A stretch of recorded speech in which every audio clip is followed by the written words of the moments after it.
Imaginez, vous voilà, 32 ans, avec une carrière de professionnel du marketing indépendant et vous pensez que vous êtes enfin prêt pour le dîner du 60e anniversaire de votre mère. Une soirée qui était censée être consacrée à la réconciliation, a montré que, malgré des décennies de transparence, vous apparteniez toujours à cette famille. Le restaurant italien de Seattle était plein de vie, l'arôme de l'ail et du pain frais flottait dans l'air, alors que vous teniez un petit coffret cadeau contre votre poitrine, transportant bien plus qu'un simple objet à l'intérieur, il portait de l'espoir. Mais ensuite, ses parents se sont levés, ont levé leur verre et ont porté un toast à sa sœur, leur fille unique. Les mots tombèrent comme un couteau. Le sourire de votre sœur a illuminé la salle, les invités ont applaudi, vos parents rayonnaient de fierté. Et toi? Encore une fois, invisible. Vous auriez pu partir de là tout de suite, mais quelque chose en vous s'est brisé. Il poussa violemment la chaise, faisant racler le bruit contre le sol, et fit glisser la boîte sur la table vers sa grand-mère, Dorothy, la seule à l'avoir jamais vraiment vue. Il se pencha et murmura, « Ouvre plus tard. » Mais sa sœur, bien sûr, n'a pas pu résister. Il déchira le papier, ouvrit la boîte et le silence remplit la pièce. Avant de continuer cette histoire, dites-moi, quelle heure est-il là où vous êtes? Depuis quelle ville suivez-vous cela? Je veux savoir jusqu'où ces mots iront. Assise à cette table, la douleur des paroles de ses parents lui rappelait tous les souvenirs d'une enfance comme une ombre dans sa propre famille. À Seattle, vous étiez toujours le deuxième choix, après coup, à côté de Jennifer Davis, la star intouchable. À 9 ans, j'avais déjà remarqué la différence. Vous avez ramené à la maison des bulletins scolaires avec de solides notes, tandis qu'elle arborait de brillants A.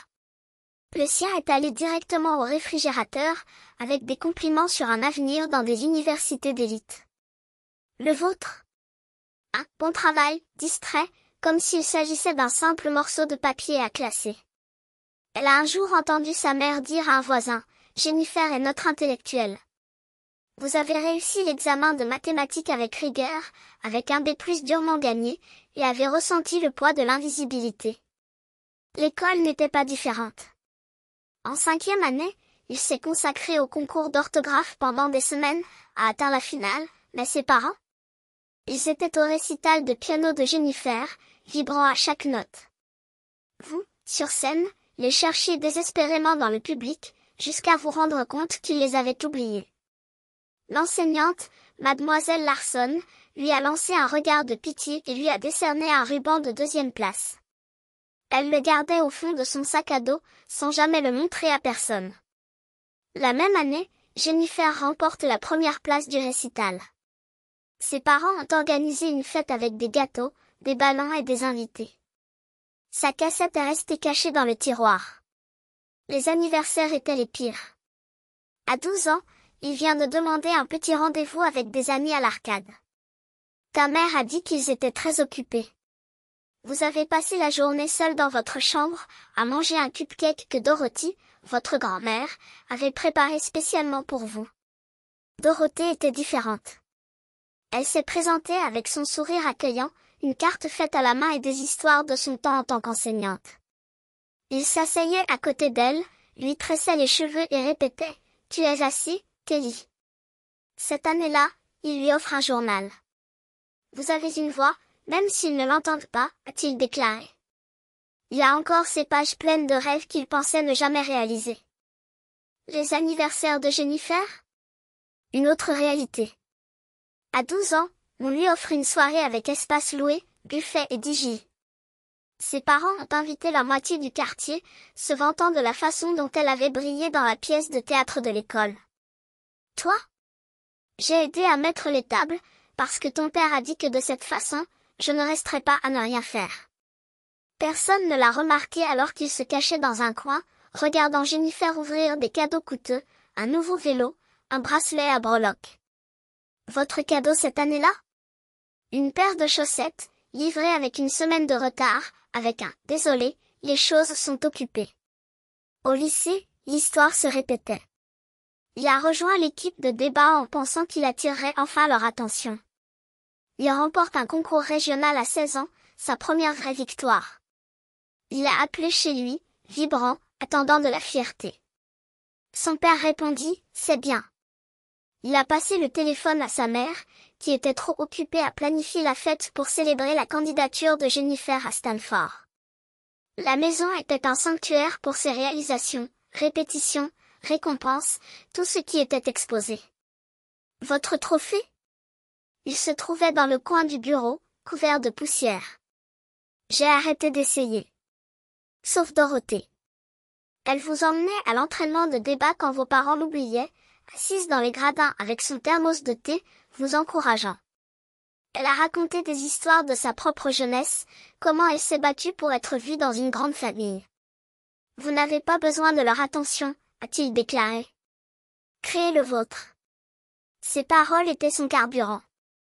Et puis est venu Matthew Harris. Petit ami depuis la 2e année du lycée, rencontré en cours d'histoire, alors qu'ils étaient partenaires sur un projet sur la guerre civile. Il t'a vu, le vrai toi, pas l'ombre de Jennifer. Lorsque ses parents ont sauté son 17e anniversaire pour emmener Jennifer en visite à l'université, Matthew s'est présenté avec une pizza et une playlist de ses chansons préférées. Ils passèrent la nuit sur le porche, riant jusque tard dans la nuit.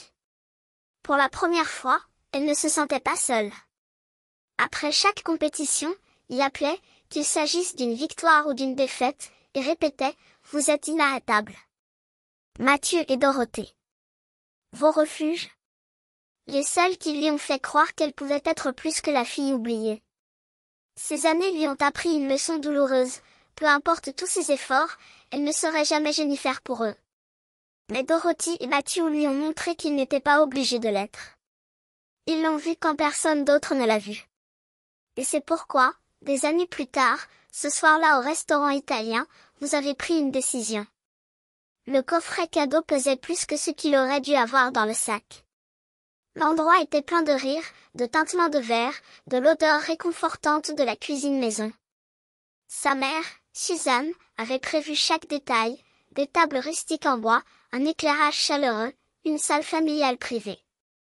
Vous espériez que cette nuit serait différente, que vous pourriez enfin refermer la blessure ouverte depuis si longtemps. Le cadeau contenu dans la boîte était spécial, quelque chose qui, pensait-elle, ferait remarquer sa mère. Jennifer était déjà là, au centre de tout, comme toujours.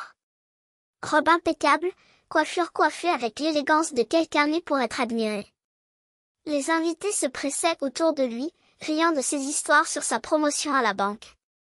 Son père, Thomas, se tenait fièrement à côté d'elle pendant que sa mère ajustait le collier de Jennifer, murmurant quelque chose qui les faisait sourire tous les deux. Ils formaient un trio parfait. Toi? Une invitée inconfortable dans un monde qui n'était pas le sien. Il cherchait Dorothy. Elle était assise à une petite table au fond, à côté d'un cousin qu'elle reconnaissait à peine. Avec son manteau simple et ses cheveux argentés soigneusement attachés, elle n'avait pas l'air à sa place, comme si elle n'avait pas sa place à la célébration. Après tout, c'était elle qui l'avait élevée alors que ses parents étaient trop occupés avec Jennifer.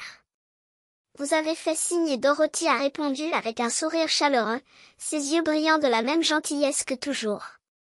Ça faisait mal à la poitrine. Elle méritait bien plus que ces miettes d'attention. Elle s'assit au bord de la table principale, suffisamment près pour faire partie du groupe, suffisamment loin pour passer inaperçue. Sa mère était trop occupée à donner des ordres au serveur, s'assurant que chaque plat était parfait. Son père, eh bien, son père était là où il a toujours été, aux côtés de Jennifer. L'air devint épais, comme si le restaurant lui-même retenait son souffle.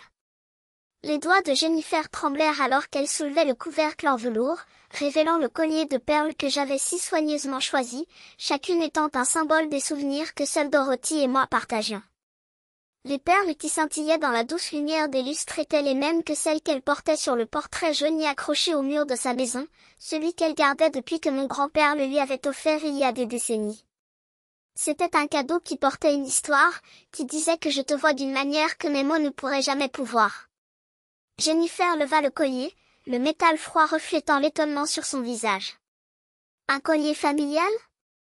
Sa voix traversa le silence comme une lame, tranchante et accusatrice. As-tu volé ça à grand-mère? La question était un couteau. Non pas à cause de l'accusation, mais parce que, une fois de plus, elle avait supposé que tout tournait autour d'elle. Comme si Dorothy n'était que sa grand-mère, comme si les perles lui appartenaient de droit. Ce n'est pas la sienne. Ma voix était plus ferme que ce à quoi je m'attendais, traversant l'air comme un verdict. C'est à Dorothy. Et c'est moi qui l'ai acheté. Chaque syllabe était un marteau frappant la table impeccable, la façade parfaite que ma famille cultivait tant. Ma mère posa sa main sur sa poitrine, ses doigts s'enroulant dans la soie de sa robe comme si le tissu pouvait la protéger de la vérité. Tu as acheté ça? Son ton était incrédule, comme si l'idée que j'avais économisé pendant des mois, que j'avais fouillé les bijouteries jusqu'à trouver quelque chose qui correspondait aux yeux bleus de Dorothy, était absurde. Avec quel argent? Avec le mien. Je n'ai pas détourné le regard, pas quand mon père s'est levé, la chaise craquant sous son poids, pas quand Jennifer a laissé retomber le collier dans la boîte avec un geste dédaigneux, comme s'il s'agissait d'une poubelle. Je travaille, maman. Vous ne posez jamais de questions à ce sujet.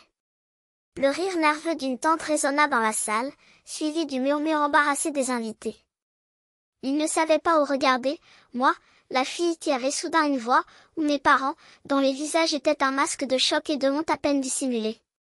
Dorothy, cependant, ne bougeait pas. Ses doigts, ridés par l'âge, se refermèrent doucement sur la boîte, comme s'il avait peur qu'on la lui enlève. Lorsqu'il parlait, sa voix était basse, mais elle portait le poids de décennies de silence brisé. Ils sont beaux, chérie. Un petit sourire presque imperceptible dessina ses lèvres. Merci.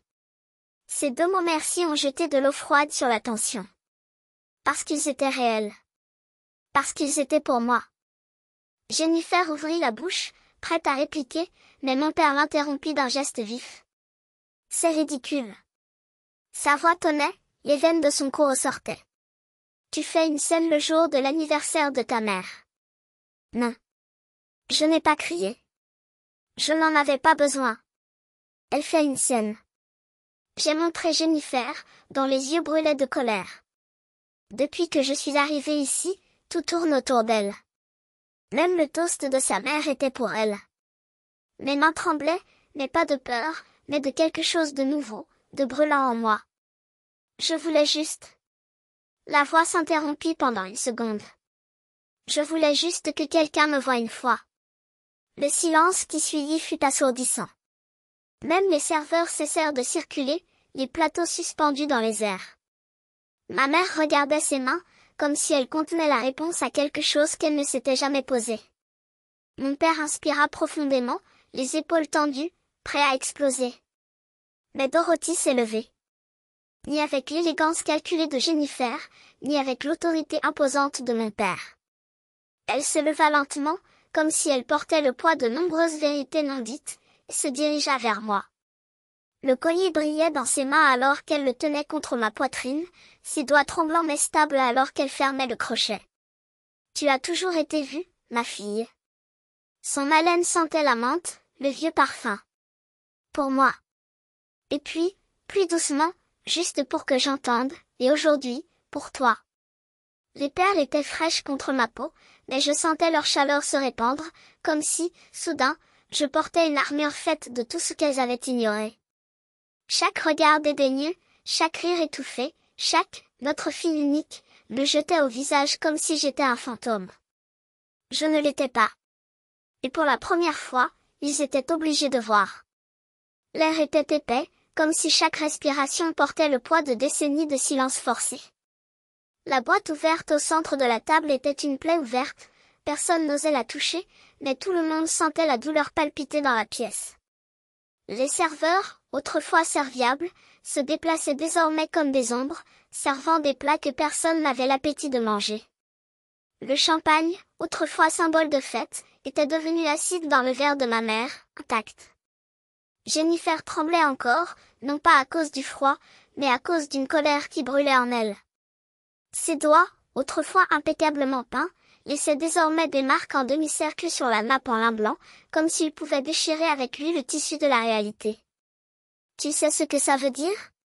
Siffla-t-elle, baissant la voix juste assez pour que seul moi et ses proches puissions l'entendre.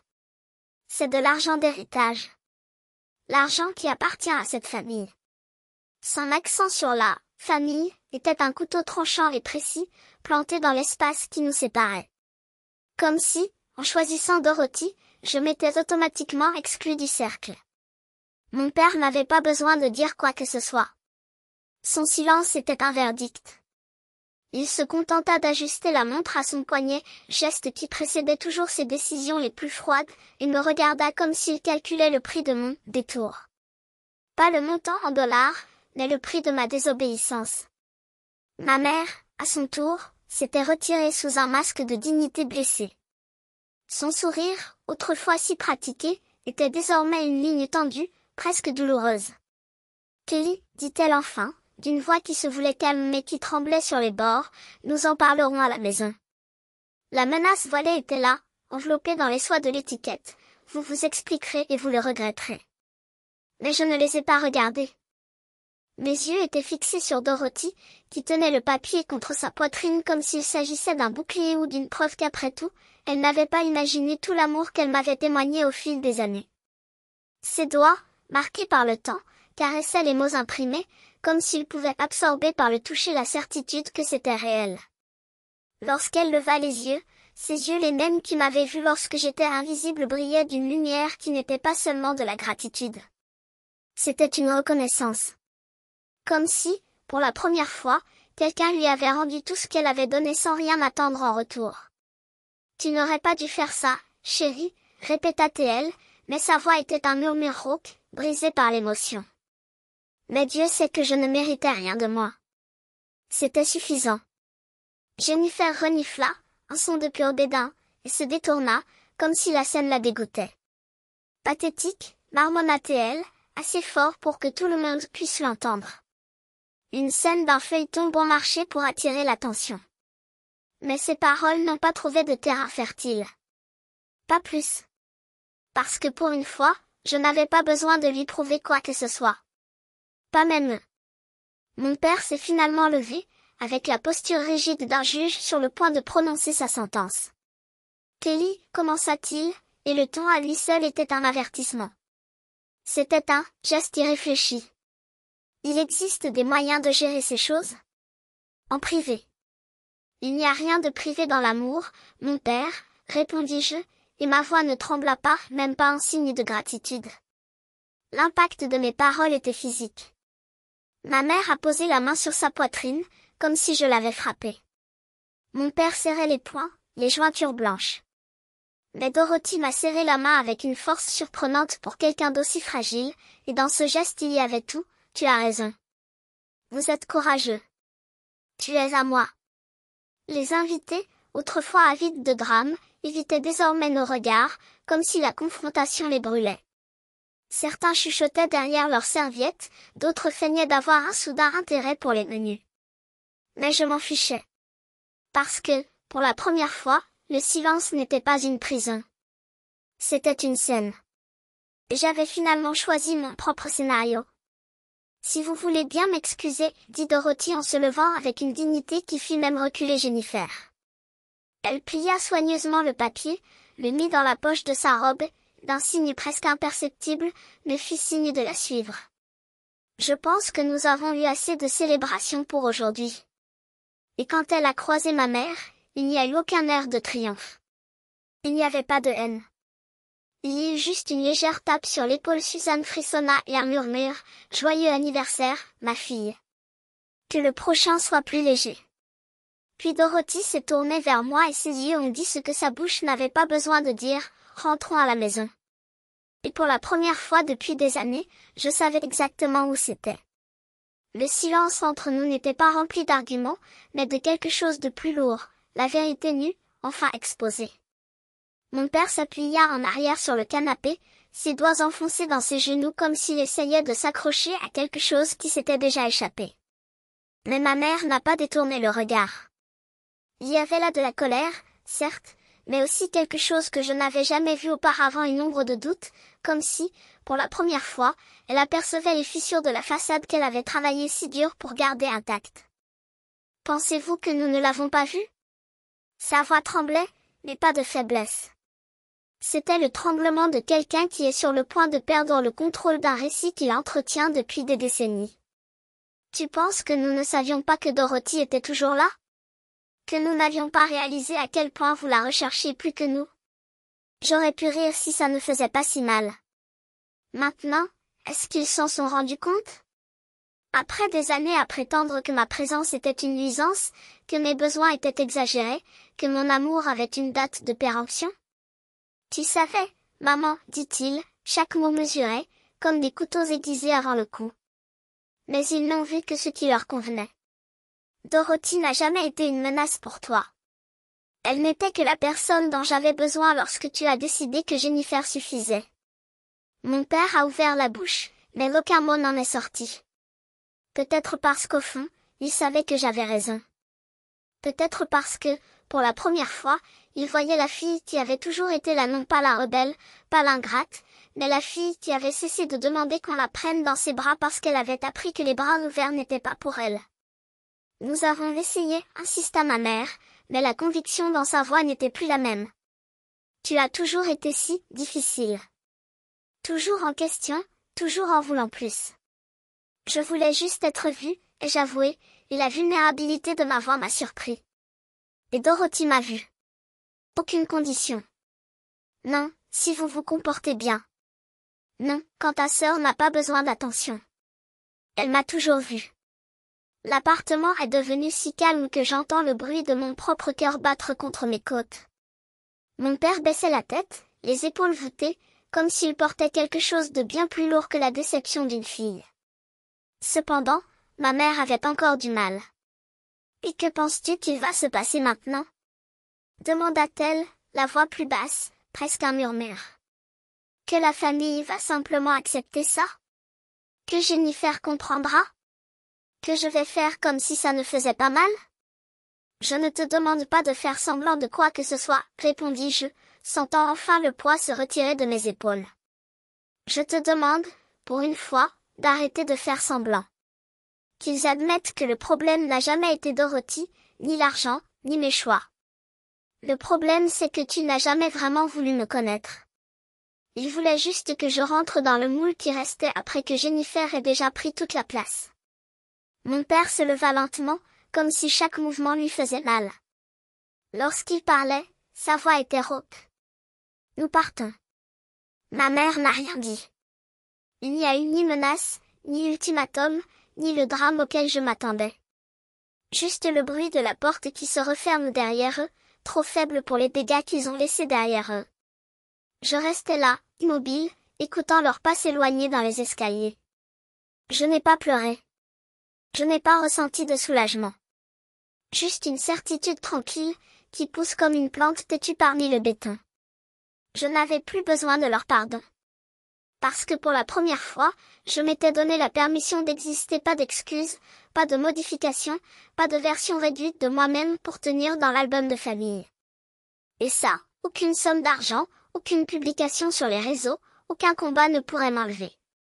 Elle semblait m'entendre, même si elle ne le voulait pas. « Tu aurais pu nous parler, » dit Suzanne, sa voix plus douce mais toujours pleine d'accusation.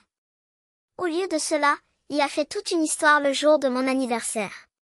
Il nous a embarrassés devant tout le monde. J'ai croisé son regard sans cligner des yeux. Je n'avais pas prévu de provoquer une scène, répondis-je. Ce cadeau était à l'origine pour vous. Mais quand il a appelé Jennifer sa fille unique, quelque chose en moi s'est brisé. Il n'était plus possible de prétendre que je faisais partie de votre histoire si vous ne m'aviez jamais vraiment vue. Thomas serra les poings, la voix aiguë, ça suffit. Vous n'avez pas le droit de nous jeter ça à la figure. Nous vous avons toujours traité équitablement. Ces paroles étaient comme une porte qui claquait devant moi. J'avais envie de crier, de lister chaque instant où il m'ignorait, chaque fois où il me faisait me sentir invisible. Mais je me suis retenue. Au lieu de cela, il a simplement dit, Dorothy ne m'a jamais donné le sentiment de devoir gagner son amour. C'est pourquoi je l'ai choisi. C'est son argent et je ne le reprendrai pas. Le visage de ma mère s'est effondré dans un mélange de douleur et de colère. Vous nous punissez, dit-elle, la voix brisée. Pensez-vous que cela résout quelque chose? Je secouai la tête, la gorge serrée. Il ne s'agit pas de résoudre le problème. Il s'agit de faire le bien envers quelqu'un qui a toujours été là. Vous ne décidez pas de ce que je fais avec mon argent. Mon père a commencé à parler, mais Suzanne lui a attrapé le bras, le faisant taire. Ils restèrent là, le poids du silence entre nous, avant de se diriger vers la porte. Alors que je partais, ma mère s'est retournée, ses yeux cherchant les miens. Parlons quand vous serez prêt à être raisonnable, dit-il, mais sa voix semblait vide, sans conviction. Je n'ai pas répondu. Je laisse la porte se fermer derrière eux. Je me laissai tomber sur le canapé, le cœur battant, mais un calme étrange m'enveloppa. J'avais dit ce que j'avais besoin de dire, non pas à eux, mais à moi-même. Une semaine après leur visite, les répercussions de ce match ont commencé à tout reconfigurer. C'est mon cousin Michael qui m'a prévenu, dans un message court mais chargé, Laura a rompu avec Jennifer.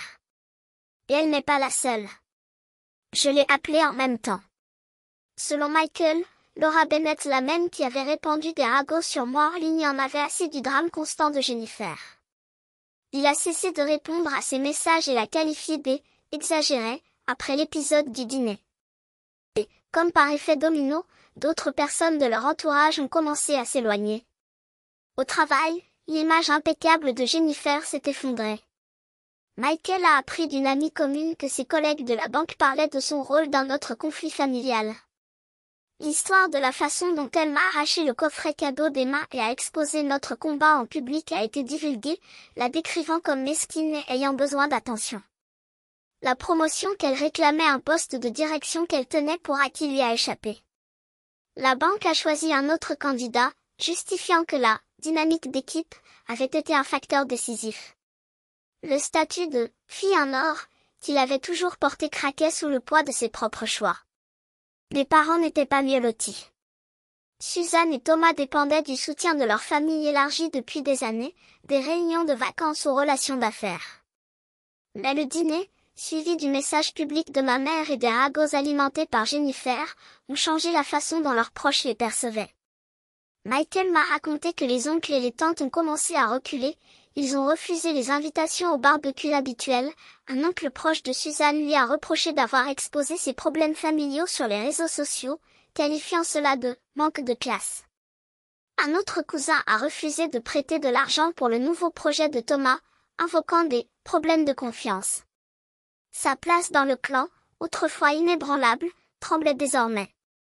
Et le coût financier a été plus dur que je ne l'imaginais. Michael a mentionné que la dernière transaction immobilière de mon père, une transaction qu'il jurait infaillible, s'est effondrée lorsqu'un investisseur clé s'est retiré, probablement influencé par des rumeurs familiales. Le travail de consultant de Suzanne, qu'elle effectuait pour compléter ses revenus, s'est tari, les clients ont annulé les contrats, prenant leur distance avec le drame. Ils avaient toujours vécu confortablement, mais sans le réseau de soutien qu'ils avaient bâti au fil des années, ils se retrouvaient désormais à bout de souffle, réduisant leurs dépenses et payant leurs factures. Je n'ai pas ressenti de triomphe. Juste un vide, regarder la famille à qui j'ai essayé de plaire s'effondrer de ses propres mains. Pendant ce temps, Dorothy était mon port. Quelques jours après la confrontation, je suis allée lui rendre visite, assis dans son salon douillet pendant qu'elle préparait le thé.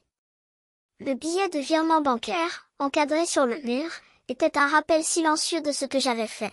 « Je vais garder ça », dit-elle d'une voix ferme mais affectueuse. « Pas pour l'argent, Kelly. Mais parce que ça vient de toi. » Il en avait déjà parlé à son conseiller financier, les 75 000 $ étaient en sécurité sur un compte d'épargne.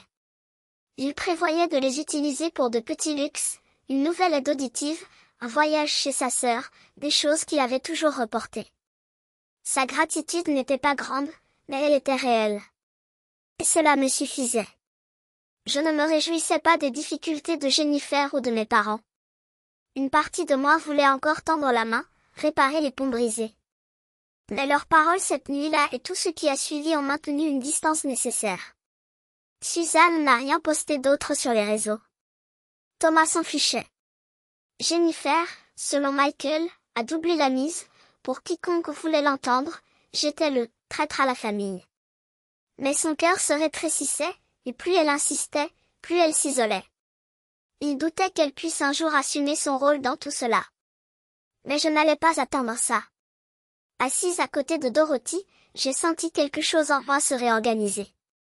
J'avais passé des années à rechercher leur approbation, en essayant de m'intégrer dans un moule qui n'avait jamais été le mien.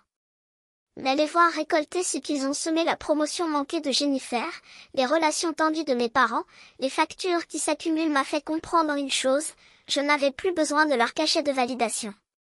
Le soutien discret de Dorothy, sa main serrant la mienne pendant que nous buvions du thé, était suffisant.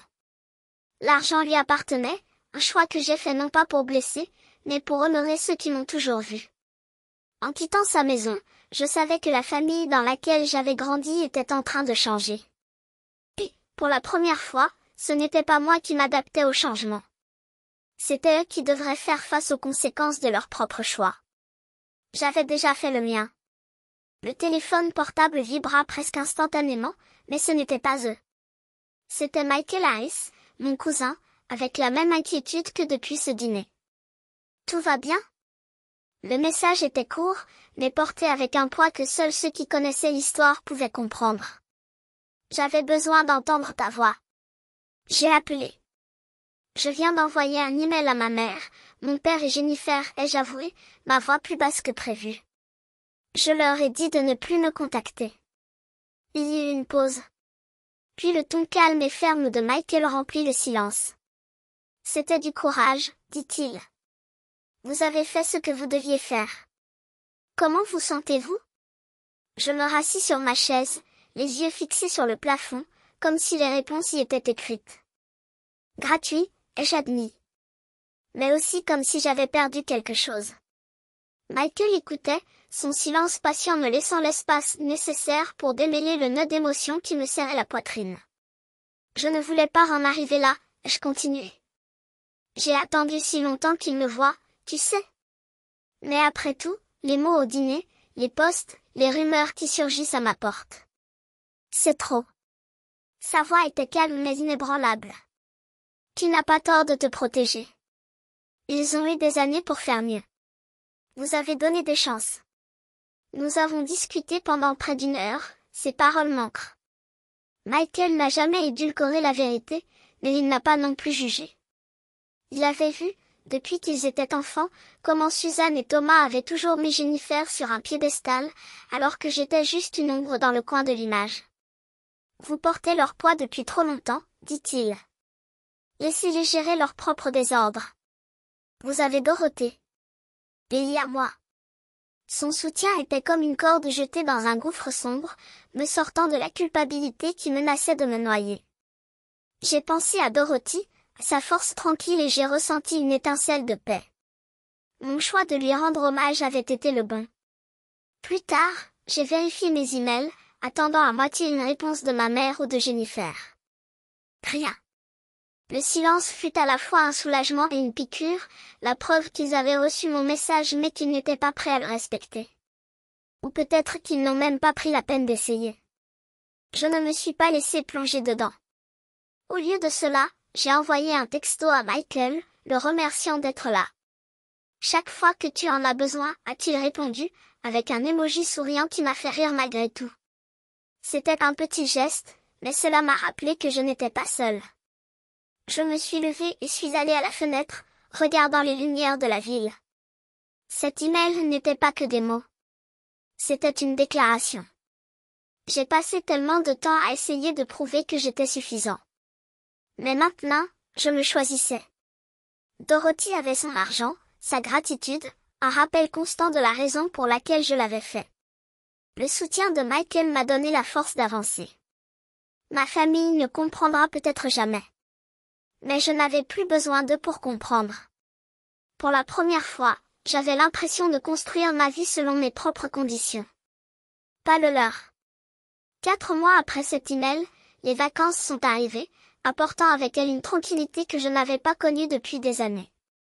Elle était dans le salon de Dorothy, en train de décorer un petit sapin de Noël, l'odeur du pain et de son pain d'épices fait maison flottait dans l'air. Ma grand-mère chantait doucement un chant de Noël, ses mains fermes pendant qu'elle accrochait des décorations, chacune avec une histoire de son passé.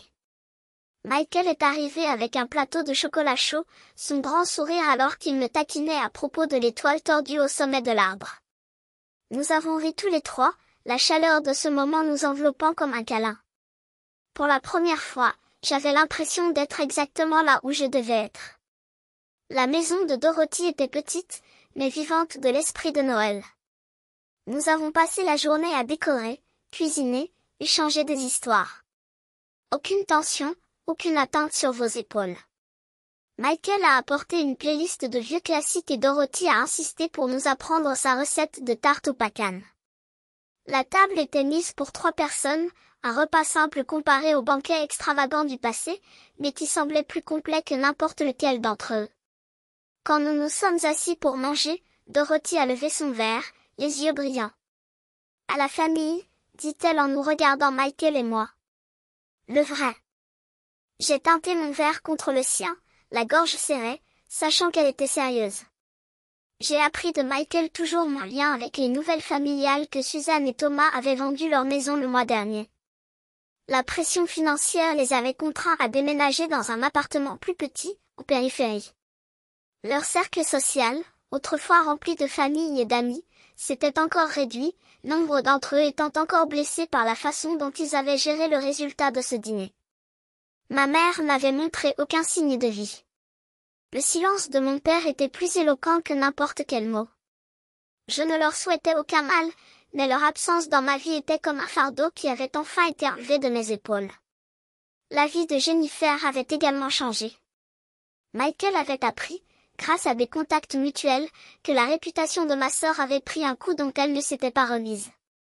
Ses collègues de la banque, autrefois impressionnés par son charme, la considèrent désormais comme instable après les rumeurs qu'elle propageait. Les clients hésitaient à travailler avec elle et ses réseaux sociaux, autrefois remplis de messages élogieux, restaient silencieux. Elle avait tenté de reconstruire son image, mais le mal était fait. Je n'éprouvais aucune joie face à ces difficultés, seulement une acceptation sereine. Ses choix avaient tracé son chemin, tout comme le mien avait tracé le mien. Assise là, entre Dorothy et Michael, j'ai compris la leçon que cette année m'avait apprise.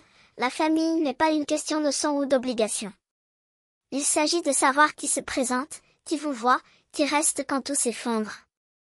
J'ai passé tellement de temps à rechercher la reconnaissance de ceux qui ne pouvaient pas la donner. Mais Dorothy et Michael étaient toujours là, fermes et inébranlables. L'argent que j'ai donné à Dorothy n'était pas qu'un cadeau. C'était un choix pour honorer l'amour qu'elle m'a toujours donné. Elle l'utilisa à bon escient, s'autorisant de petites joies. Mais son véritable don était la façon dont il me faisait me sentir entière. Alors que nous mettions à table, Michael m'a donné un coup de coude, à voix basse. « Tu l'as bien fait, tu sais » dit-il en hochant la tête vers Dorothy, qui emballait les restes avec un sourire. « Vous avez construit quelque chose de réel ici. » J'ai hoché la tête, la poitrine légère. Les lumières de Noël brillaient doucement, donnant à la pièce un ton chaleureux. Je n'avais pas besoin d'une grande famille ou d'une histoire parfaite. J'avais le rire de Dorothy, la loyauté de Michael et une vie qui, pour la première fois, n'appartenait qu'à moi. C'était suffisant.